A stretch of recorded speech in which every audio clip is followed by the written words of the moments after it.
Alors, quelques données sur l'épidémie, les derniers chiffres, donc en date d'hier pour le Québec. Donc, je vais me concentrer sur le Québec particulièrement. Donc, en date d'hier, on avait 138 163 cas confirmés et pour la seule journée d'hier, on avait 1269 cas qui ont été confirmés. On est donc en cette période-ci à 11 452 cas actifs, dont 119 727 se sont rétablis.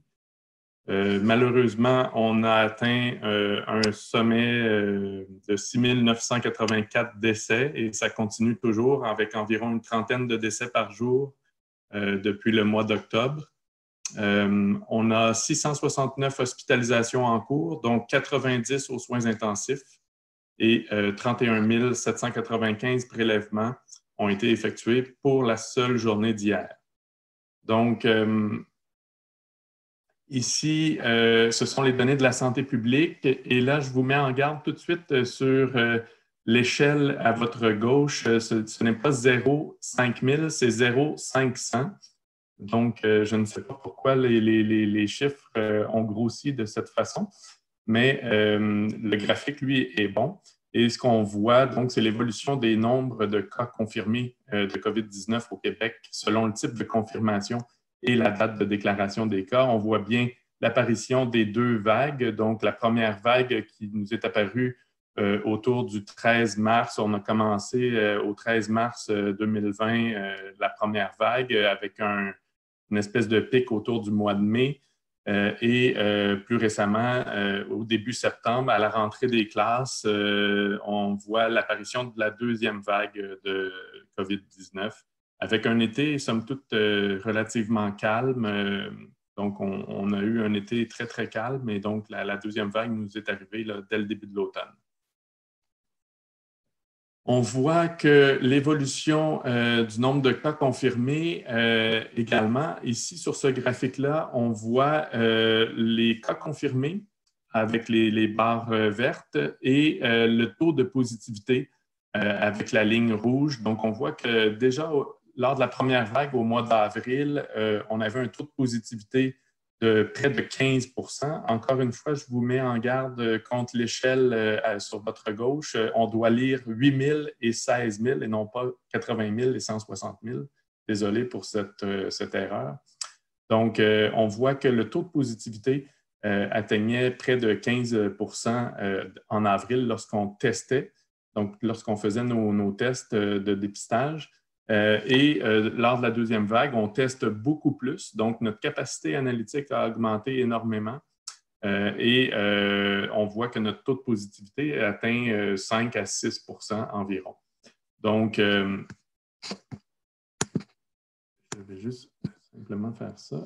Donc, nos capacités analytiques ont grandement changé. Je vais vous expliquer un peu plus en détail quelles sont les raisons de ce changement-là, mais la conférencière juste avant mentionnait que les hôpitaux avaient gagné en services de laboratoire et qu'ils avaient un peu rapatrié les services de laboratoire à l'intérieur de l'hôpital, ce qui facilitait l'acheminement des échantillons, leur analyse, leur communication des résultats et tout ça. On a vécu exactement le même phénomène ici au Québec.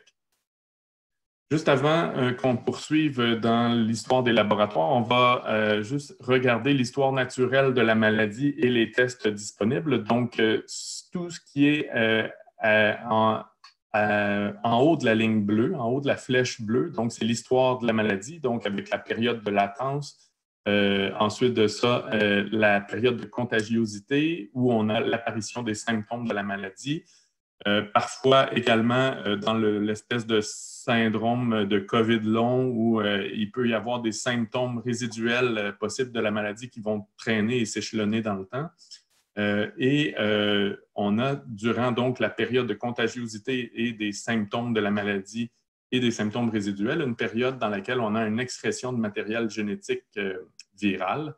Et donc, c'est dans cette période-là que la plupart de nos tests vont être efficaces. Donc, sous la flèche bleue maintenant, vous avez les différents tests qui sont disponibles et à quelle fenêtre on peut les utiliser. Donc, le test qui est le test, je dirais, de référence au niveau du laboratoire de ce qu'on utilise ici au Québec. C'est le test TAN, donc le test PCR de biologie moléculaire, donc qui est très sensible dès le début de l'apparition des symptômes de la maladie, de la période de contagiosité. Et ensuite de ça, on a différents autres tests qui peuvent être faits. Donc, les tests antigéniques qui sont un peu plus sensibles un peu plus tard dans la période de contagiosité. Les cultures virales également qui peuvent être effectuées, mais bon, qui demandent un peu plus de ressources, un peu plus de disponibilité aussi au niveau des laboratoires de microbiologie. Et finalement, il y a les tests de sérologie qui, eux, vont être disponibles et surtout efficaces un peu plus tard au cours vers la fin de la contagiosité. On va pouvoir commencer à utiliser les tests de sérologie pour détecter les antigènes et les anticorps qui auront été développés. Donc, durant la première vague au Canada, donc cette première vague-là au Québec, en fait, a débuté le 13 mars dernier, 2020, et s'est échelonné, comme vous avez vu sur le graphique, là, autour de la période du mois de mai et s'est terminé en juin. Les enjeux à ce moment-là étaient des enjeux de centralisation des tests TAN-PCR, donc les tests faits en biologie moléculaire. Comme vous le savez, bon, dans le monde, un peu partout, les laboratoires se sont centralisés souvent à l'intérieur de méga laboratoires. Et donc, toutes ces plateformes analytiques étaient donc centralisées. Et dans notre cas, ici au Québec, le test était uniquement disponible au laboratoire de santé publique du Québec. Donc, évidemment, comme c'était un seul laboratoire, il y avait une faible capacité analytique. Et donc, ce qui était démontré sur notre graphique, c'est que lors de la première vague, on avait très peu de prélèvements effectués, très peu de tests. Par contre, notre taux de positivité était de près de 15 %, donc on testait peu, mais on testait de façon ciblée des populations qui avaient une forte prévalence et on avait un taux de positivité lors de ces tests-là qui était très élevé. Donc, on avait également un enjeu de manque de personnel. Donc, les ressources, de ressources humaines sont limitées partout. C'est le même enjeu. On avait donc faible capacité analytique, manque de personnel pour faire le suivi des éclosions, faire le suivi des cas rapportés. Donc, on avait très peu de données concernant justement les éclosions. Donc, on avait de la difficulté d'élaborer des directives de santé publique. Et ça nous a donc amené à devoir décentraliser nos tests de laboratoire qui étaient effectués au laboratoire de santé publique et de les ramener dans les hôpitaux. Donc, les grappes OptiLab que vous voyez là, donc ça fait référence aux différents laboratoires qu'on retrouve dans nos hôpitaux. Donc, on a décentralisé le test, on les a ramenés un peu plus près des patients et des médecins traitants. Donc, on a augmenté graduellement nos capacités analytiques jusqu'à être capable de faire des 20 000 à 30 000 tests par jour. Tout ça dans un contexte, évidemment, de ressources limitées. Donc, il a fallu faire quelques acrobaties pour parvenir à décentraliser nos tests. Je vous dirais que pour maintenant, la deuxième vague qui a débuté donc au mois de septembre, on a donc une nouvelle approche. Donc, on conserve les tests de référence. Donc, les tests TAN de PCR continuent d'être décentralisés dans les différents hôpitaux de la province. Par contre, le gouvernement fédéral canadien a acheté des appareils de tests rapides de la compagnie Abbott. Donc, ce sont les tests ID Now et PanBio. Donc, le ID Now est un test PCR isotherme rapide qui se fait en 15 minutes et le test PanBio est un test antigénique qui se fait de façon manuelle, un peu à la façon d'un test de grossesse. Vous verrez sur mes diapositives suivantes. Le déploiement des tests rapides sur le terrain, ça rentre dans ce qu'on appelle les examens de biologie médicale délocalisés selon la norme ISO 22870. Donc, il y a des enjeux préanalytiques à considérer, notamment le prélèvement. Donc, ce sont encore des tests qui se font sur écouvillon nasal sec. Donc, on n'a pas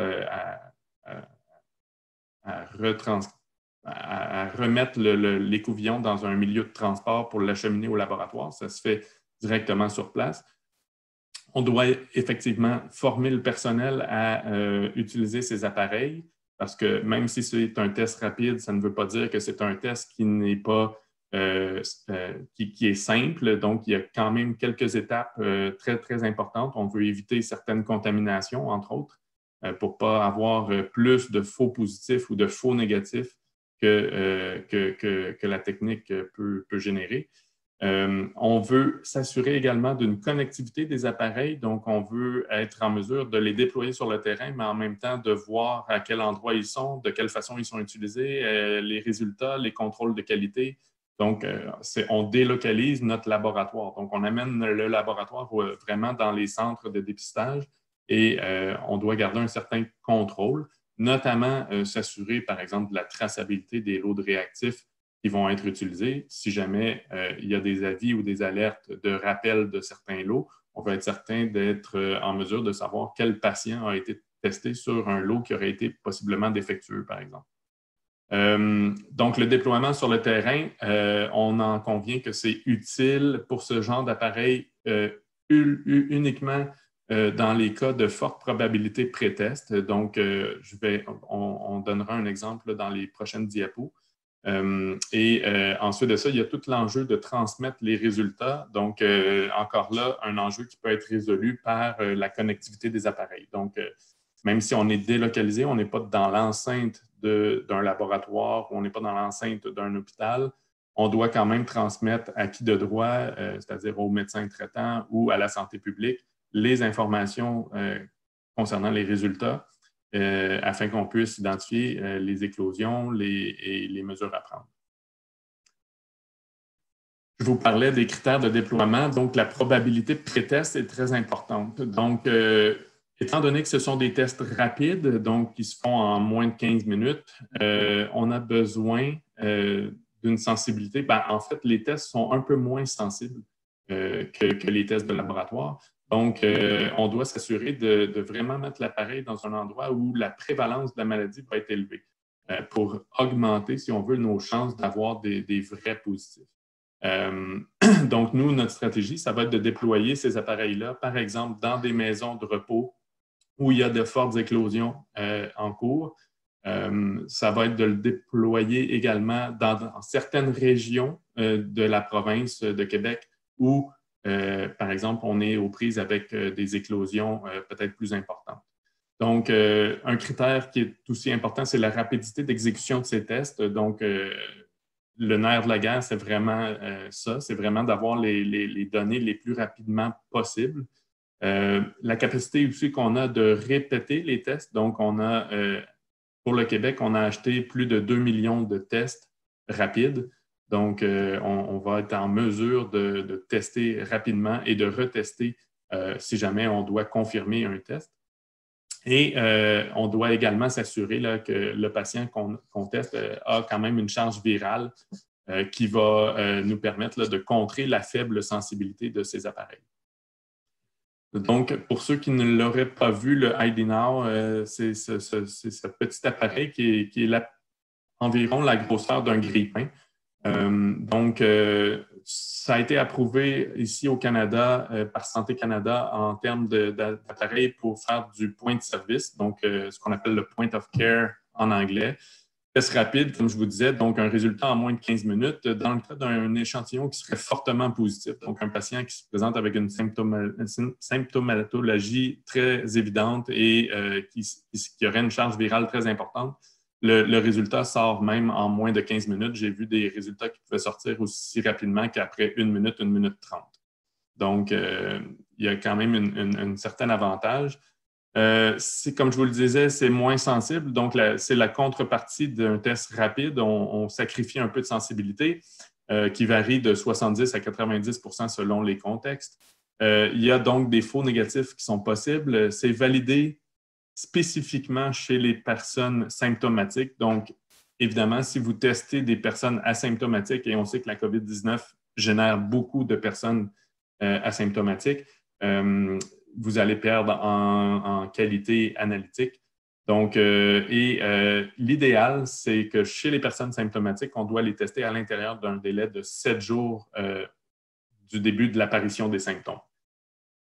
Et l'autre aspect qui est à considérer et à prendre en note, c'est que le résultat va varier évidemment selon le type de prélèvement. Donc, il est possible de faire un prélèvement de gorge, un prélèvement au niveau de la narine ou un nasopharyngé.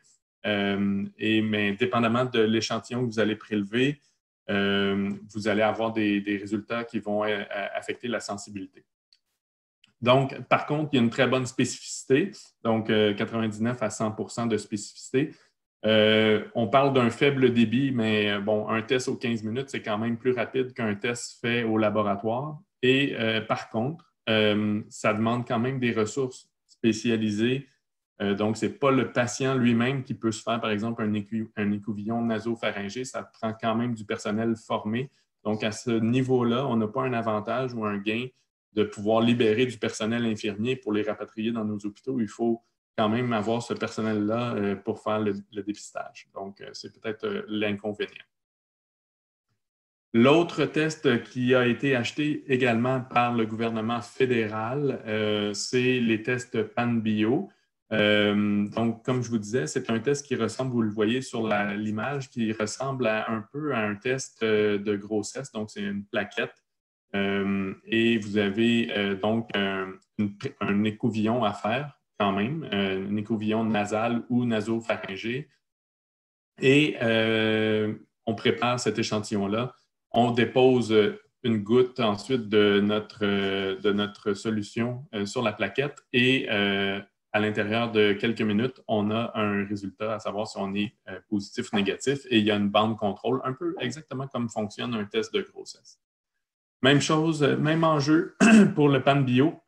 Donc, sensibilité analytique plus basse, 50 à 70 et 85 à 90 si c'est utilisé à l'intérieur de 5 jours de l'apparition des symptômes. Donc, il faut vraiment l'utiliser le plus rapidement possible après le début des symptômes. Ça varie aussi en fonction du type de prélèvement. Le BD Viritor ici, c'est un autre test un peu comme le PanBio, mais on va se concentrer uniquement sur le PanBio pour ce matin. Et la spécificité est toujours meilleure également, 97 à 99 Et comme je vous disais, c'est un professionnel de la santé encore là qui doit faire le test, même si c'est un test rapide, parce que c'est la nature de l'échantillon nasopharyngé qui nous limite à ce moment-ci. Donc, les tests rapides, il faut quand même voir ici le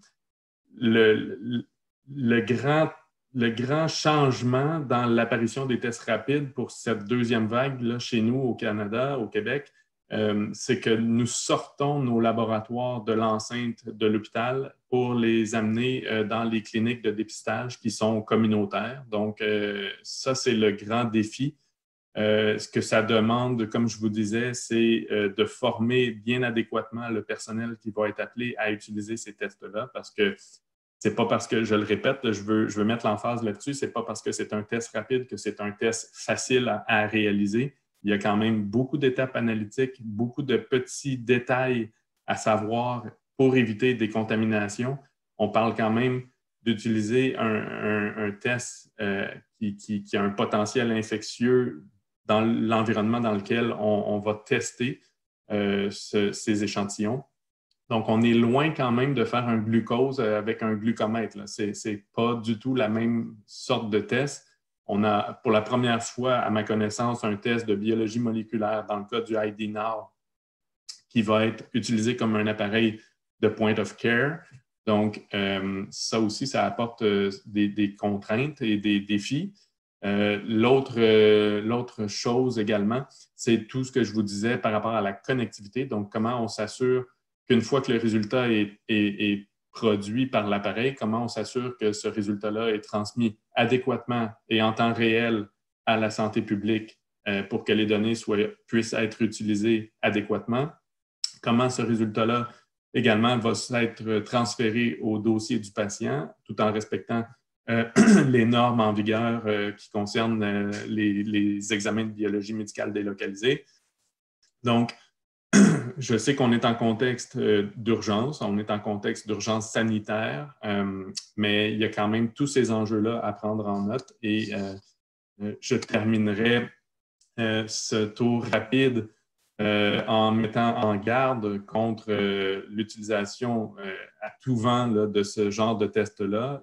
Les États-Unis en ont fait la preuve, la démonstration. Il y a eu plusieurs publications que même si ce sont des tests rapides, donc dans notre imaginaire, des tests faciles à réaliser, il y a toutes sortes de problèmes. On peut se créer plus de problèmes, en fait, avec les faux positifs, avec les faux négatifs. Et il y a toute une littérature qui mentionne ces dangers-là. Donc, il faut s'assurer, une fois qu'on a mis en place ces tests-là, qu'on puisse avoir des confirmations rapides aussi avec notre test de laboratoire. Donc, je